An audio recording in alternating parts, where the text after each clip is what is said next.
Hello mga me! Welcome na naman sa panibagong araw ng buhay ko bilang isang full-time mom! Hoy! Diba, may nakiki-intro na. Yung aking anak na si Ate Polenglang ay gusto rin sumali pag nag-i-intro ako dito. So anyways, good morning mga me! It's another day, another morning! Back to reality na tayo mga me dahil ilang araw din kaming nagstay sa Boracay for vacation dahil nga at break ni Daday ngayon wala pa siyang work at wala pang order at recall sa kanila. So ayun, nag-vacation muna kami mga me at buti nga lang at ilang araw din walang pasok sila kuya. 3 days silang walang pasok. So, ayun, may timing talaga. So, anyways, good morning again and preparing food ni kuya. Siyempre sa kanyang breakfast at sa kanyang baon. So, simple lang naman ang kanyang baon mga me. Potato na naman kasi may natira pa palang potato. At for sure ay magugustuhan din naman niya at paborito niya yan. Ayan lang na lang baon niya mga may potato na lang. And then sa breakfast ay lunch. Ano ba yun? Nag-lunch na agad. Breakfast mga may ay rice, egg at saka ilang perasong potato lang din. Unahin ko muna siyang i-prepare yung kanyang food. Mamaya na yung amin dahil tulog pa naman yung mga kids na maliliit at saka si Daddy. So today ay si Daddy ang maghahatid sa kanya. Hindi ako maghahatid kay kuya sa school. So, ang dami namin ganap nung nakarang araw. Kasi ilang araw din kami. Siguro mga 3 days and 4 nights kami doon sa Boracay.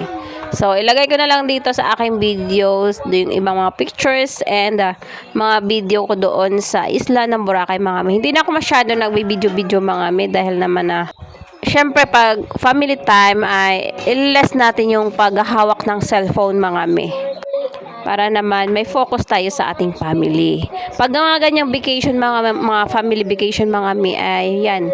Magbe-picture-picture tayo ng kaunti pero wag na lang tayo magtutok-tutok sa cellphone na laging na lang magse-cellphone.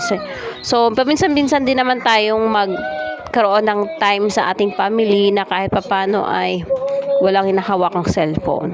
So, ayun na nga, wala naman ako masyadong lulutuin dahil ito, inuna ko na rin muna ang pagtitimpla ng milk ng 2 bata. So, para mamaya ay hindi na tayo magngarag-ngarag pag nagngangawa na silang, gutom na sila. So, ayan, yung gatas pa rin nila at yung tubig nila ay nilalagyan ko syempre ng dahon ng malunggay na nilaga para naman may biotics sila sa kanilang katawan. So, ayan, alam naman natin na maraming health benefits yung nilagang dahon ng malunggay. Ayan.